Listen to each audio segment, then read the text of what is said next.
আজকে মলয়া মাছ টমেটো, পাকা টমেটো দিয়ে করব। তোমরা এটা কি বলো, মলয়া মাছ না মকা মাছ? আমরা মকা মাছ বলি। এটা আজকে হাত দিয়ে মেখে রান্না করব। পেঁয়াজ রসুন বাটা, মাছ অল্প, কাঁচা লঙ্কা বাটা, পরিমাণ মতো নুন,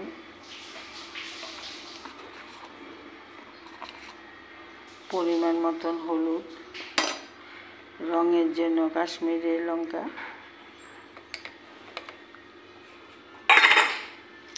একটু কাঁচা সরষের তেল,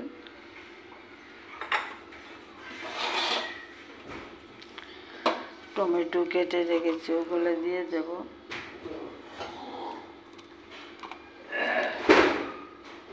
আমি এখন হাত দিয়ে সব উপকরণগুলি তোমাদেরকে দেখে দিয়েছি। এখন আমি হাত দিয়ে ওগুলো মেখে নেব।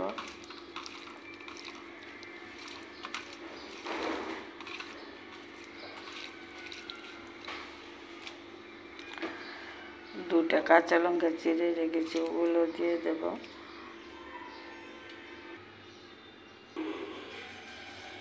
কড়াইতে তেল গরম হয়ে গেছে, গোটা জিরে,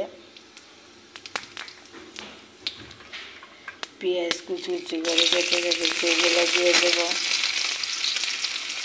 রসুন থেতু করে রেখেছি ওটা দিয়ে দেব এবং হালকাভাবে ভাজা করে নিই। পেঁয়াজ আর রসুনের কাঁচা গন্ধটা চলে যাক। আমার পেঁয়াজ আর রসুনের কাঁচা গন্ধটা চলে গেছে। এখন আমি মলয়া মাছটা হাত দিয়ে মেখে সব উপকরণগুলি তোমাদেরকে দেখে দিয়েছি ওগুলো দিয়ে দেবো।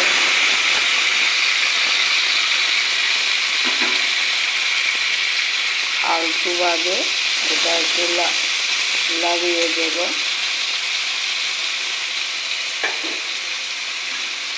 ঢাকনা দিয়ে দেব।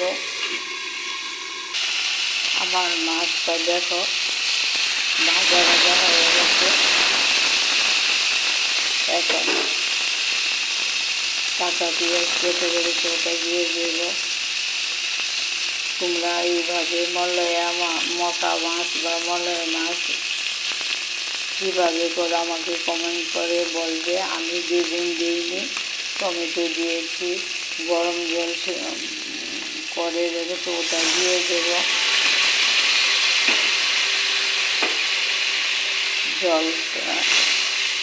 জলটা মেশিনে সিদ্ধ হয়ে যাক। আমার মাছের চচ্চড়িটা হয়ে গেছে। দেখো, আমি বেশি ঝোল রাখবো না, বেশি ধনে পাতা কেটে রেখেছি ওগুলো মিশিয়ে নেব। তোমরা এইভাবে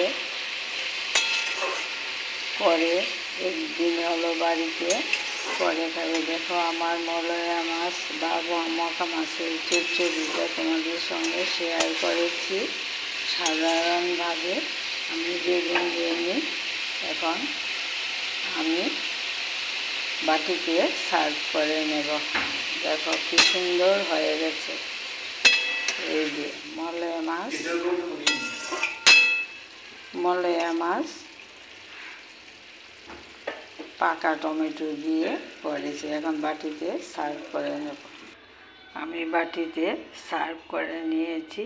তোমাদেরকে সব উপকরণগুলি আমি দেখে দিয়েছি। তোমরা ওইভাবে বাড়িতে একবার হলো ট্রাই করে দেখবে। আজকের রেসিপি তোমাদের সঙ্গে শেয়ার করলাম মলয়া মাছ বা মকা মাছের চচ্চড়ি। তোমরা সবসময় আমার পাশে আছো, থাকবে। সবার পাশে না থাকলে আমরা এগিয়ে যেতে পারবো না। ভালো থাকো, সুস্থ থাকো। এখানে শেষ করেছি।